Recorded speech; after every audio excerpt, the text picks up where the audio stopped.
This video is dedicated to my dad, my favorite gardener of all. Okay, I know I've made you wait for a long time to see how the garden's doing. Now is the time. We're gonna get it done. I'm gonna show you as much as I can. Hopefully there is enough time left in the growing season for everything to produce well. And also, if you hear like a humming in the background, that is the tractor. It is mowing fields. So, all right, let's get in there. Okay, here's our strawberries. The first two little compartments are strawberries, and they've been doing okay. We haven't seen a lot from them. Dean put this net over, let me see, it's probably about like right here, goes down in front, hooks over the edge. Let me see, hooks over the edge to keep birds out and stuff. It's worked pretty well so far. Glad he thought of that. So strawberries, yes. And it all started from one plant. See, you guys, this is what I didn't know about strawberries. You can have this much and more from one little start. So don't be afraid to just buy one plant. If that's what you can do, just buy one. And it'll take a couple years, but no, this is actually just 1 year. This is just 1 year. It'll take a year, but you'll have this much because they put runners out and that's how they multiply. I had no idea, so now I know. All right, here we have front row marigolds, and then we have beets. Lots and lots of beets. None are ready yet, but the greens are looking nice. And marigolds are supposed to be a good companion plant and keep some pests away and attract pollinators. So that's why we have lots of flowers interspersed with our crops this year. We're trying that out. All right, so a little sign right here says carrots. These ones on this side, so we're on the last little part. This side is orange carrots, just regular. I think they're kind of like a smaller variety, smaller, shorter. So that's all carrots. I tried to plant some chilies in the back because I didn't know that carrots were already planted here. And then here in this middle part we have nasturtium. That should be pretty. And also helped with keeping pests away and attracting pollinators. And this side is purple dragon carrots. That was one of Castrine's Christmas presents this year, was a packet of purple dragon carrot seeds. So hopefully they turn out like they're supposed to, because last year I tried an heirloom variety of carrot that was, I don't remember what it was called, but it was like red core something or other. So it was supposed to be orange on the outside, red on the inside. It was just completely orange. So hopefully these show up as purple on the outside and orange on the inside, like the description on the package says. And you can even see they have some purple leaves. So that's a good sign, to me anyway. All right, here is our boysenberry trellis. Well, actually, I still don't know if this is boysenberry or blackberry, but they're doing well. Lots of, well, now I don't know. There were a lot of blossoms. Let's see. So we have little berries coming in, so that's good. Oh, there's one little blossom. There we go. But it was full of blossoms before. So yeah, I guess the berries are just hiding in there. Very exciting. Always reminds me of Grandma Alms's house. Always. Always will.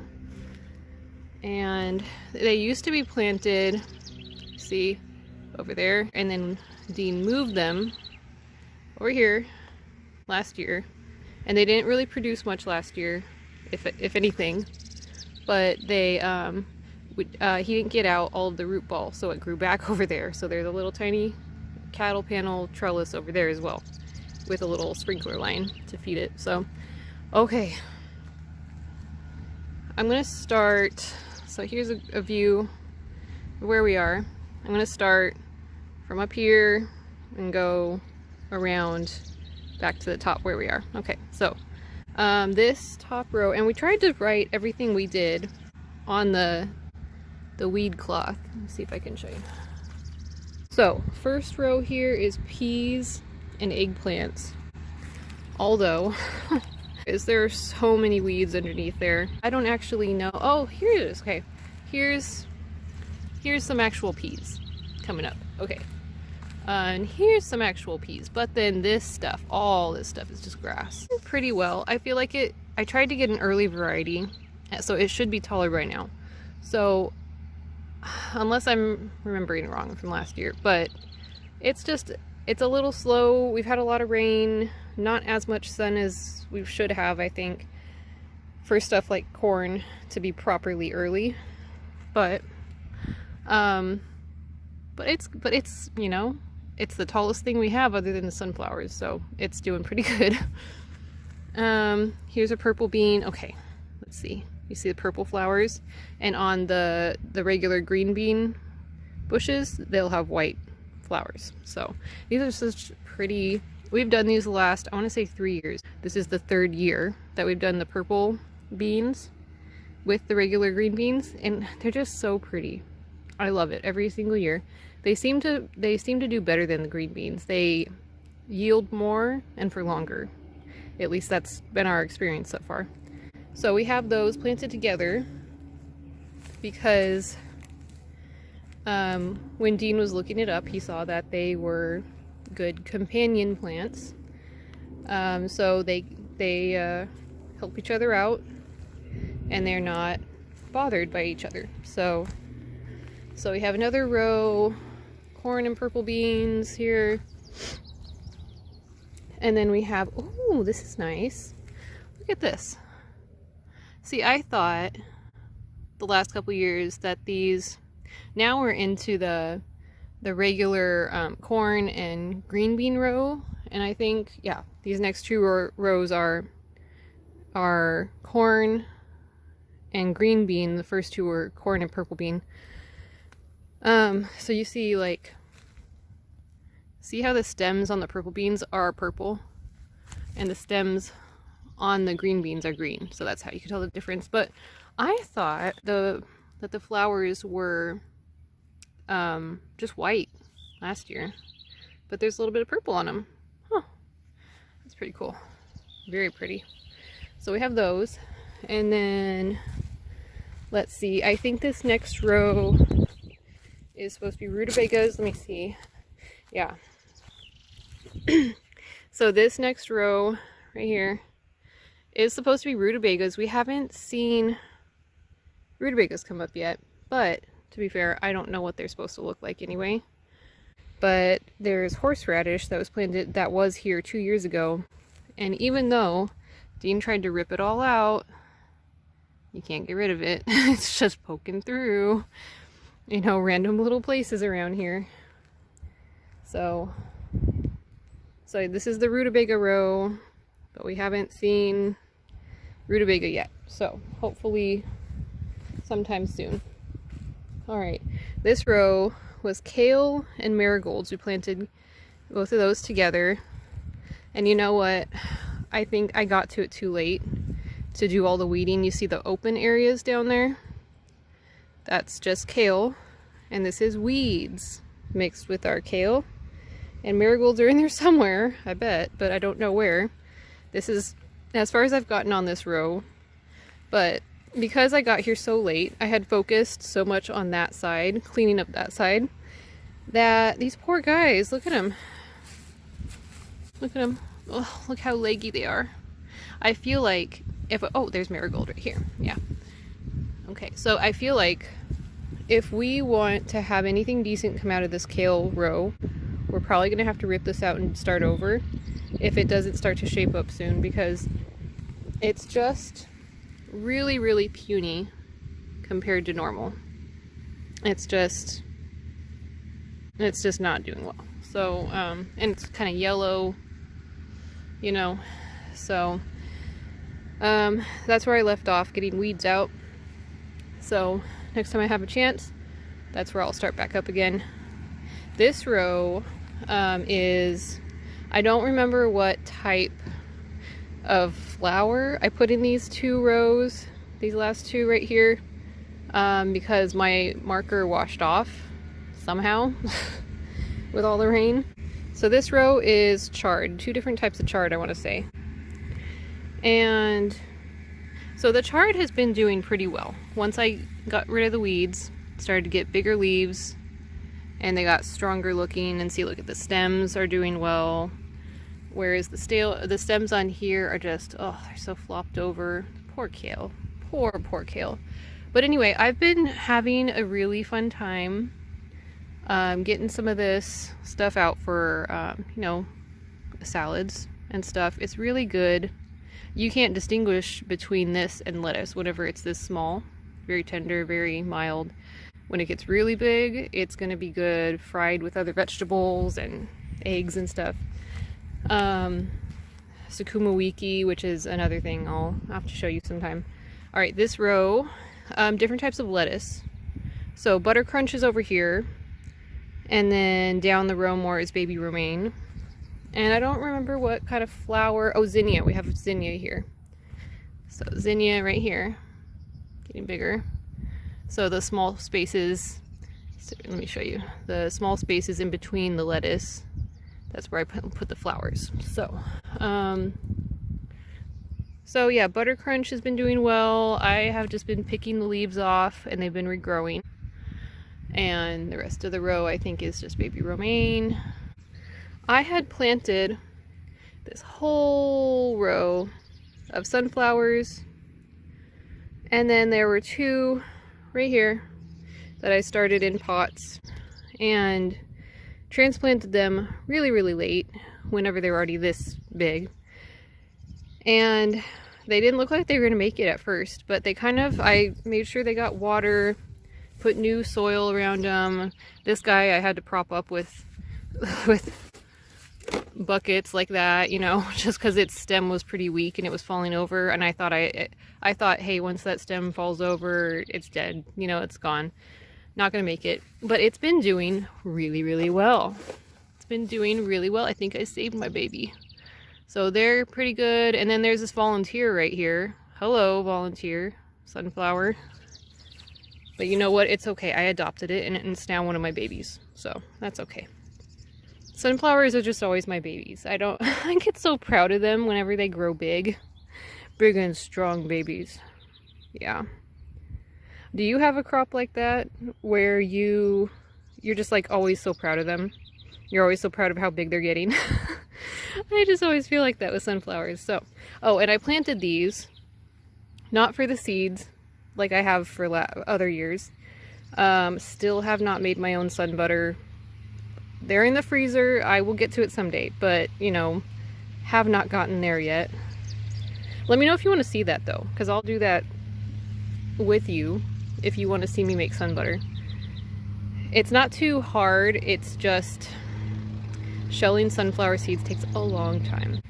So I planted them for shade, actually, because we'll get lots of sun over here and lettuce bolts if it gets too hot for too long. So I just wanted to kind of have shade grow up and cover them for part of the day, and so that's the point. So we'll see how that works. All right, and now we have this whole bed is tomatoes over there, and then peppers, different types of chilies over here. So we have long cayenne, there's 2 of each, and then over here these are, I think these 2 are Anaheim, and then these 2 are poblano. And then this one, because the other died, it got a fungus or something really quickly after I bought it. It's a little bit bigger.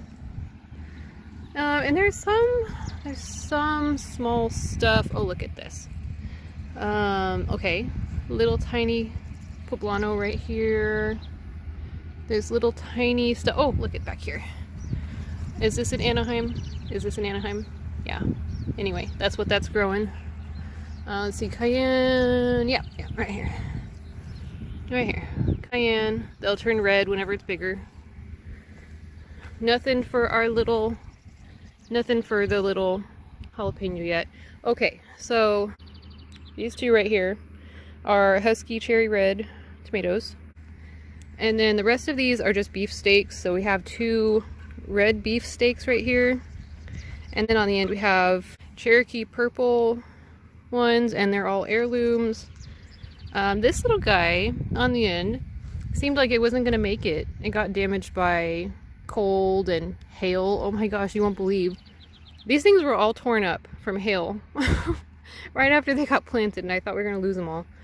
But this one's finally doing better. And yeah, they're all doing really well. So, and then right here, okay, last year in this corner, we had a potato like haystack. And we're not doing that this year, but there is a volunteer potato from last year. So we'll see if we get any potatoes from that. That would be interesting to see how well they do when they're left alone versus when we're trying to cultivate them. We'll see about that. And I think there's also another potato there, or there's also one 2 years ago we had them along that fence line. I think there's a volunteer up there too. So we'll see. We'll see if we get anything, you know, from not even trying real hard on our own to do anything. Okay, this row, let me go back over here. All right, now we're starting on the second half over here. See the dividing line? Okay, so we're at the second half now. So this row was bell peppers and nasturtiums intermixed. Bell peppers, what you see here is grass. This is not bell peppers. Okay, I'll try to show you where the bell peppers are in there, because they have germinated, but I've heard they're really slow to germinate. So I've just been checking on them every so often. Here's one that I kind of pulled off some of the leaves because I was trying to get grass out of the way. And here's another one that is way bigger than I last saw it. It was like down here, like really tiny. Okay, so there's bell peppers. They're coming along. They're just not here yet. Oh, and here's some nasturtium in here. Oh, and then, okay, also, and then I did a bunch of nasturtium at the end, but here is pink jazz tomatoes, and I put these here because I had nowhere else to put them. I got this packet from Baker Creek, great company, heirloom varieties only. They're supposed to taste very sweet and almost peachy. This was a Christmas present this year to Brenda. She didn't like the tomatoes last year. She thought they'd be sweeter. And you would think with a name like pineapple tomato, you'd think they'd be sweet, but they weren't really. So anyway, these guys are doing really good. We'll see. I think they're crowded though. I'll have to thin them. I just haven't yet because they look so happy. Let me know. Do tomatoes do well when they're transplanted? Because I don't want to kill such good... I mean, I don't want to kill the progress. Look at it. It's so nice. Okay. All right, this row is spaghetti squash and marigolds. So we did spaghetti squash 2 years ago, and they did okay. We had about 2 plants that really took off, and total we got maybe 15 squashes, which was enough for us. We stored some for the winter and everything in the cool garage, but we'll see. I planted probably way more squash than we will ever need, because some things just don't produce. You need a lot of chances to make something to produce. So that's what that's for. That's why we have so many. But at the end here, I have marigolds. All right, this next row is butternut squash and zinnia. Although I can kind of see the zinnia popping up through there. Butternut squashes, no, I don't see any. Pumpkin and nasturtium. Pumpkin plant itself is doing really well. Dean said he had trouble probably the year we came up. We came at the end of the season, so we didn't see much. But he said he tried pumpkins. They didn't really do much. So, and then nasturtium is coming in good here. But you see so much grass. Just bothering me so much. But the you know, the plants are doing really well, so I have hopes for them. We'll see. And let's see, this next row, yellow squash and zinnia. We do have squash and we do have zinnia. There's one more squash down there, right there. This row is zucchini and marigold. Zucchini, and then marigolds are at the end. Marigolds are at the end right there. Zucchini, hopefully they do well. I don't mind adding a bunch of zucchini to things in order to get rid of it or giving it away. Famous last words though, we'll see. All right, this row is watermelon, and then 2 rows up, that's cantaloupe. But there's an empty row right here and on the very end, because I thought with all these vine plants, all these squashes and everything, they're gonna need a lot of room to spread out. So far, I don't see anything coming from the cantaloupe or you see how it's popping up at the bottom? Oh, that's how a bunch of them were. So we had to get the weeds out. Anyway, I don't see anything sprouted so far from the cantaloupe and the watermelon. So who knows? I mean, we tried both of those last year too, and we didn't get anything. And I tried starts. I bought starts from the country store. I think at a later time, a little bit later in the season, I will show you the orchard. The apples, we have apples, cherries, 2 different types of cherries. So 2 different types of apples, 2 different types of cherries, peaches, and then apricots. So, yeah, let you know how that, I'll show you that whenever the fruit gets a little bit bigger and it's easier to see, because right now it's just kind of like in the tree, hard to do close-ups of, so because it's so high and everything. So that was it. Let me know if you have any questions or any advice for our garden. We will see you next time.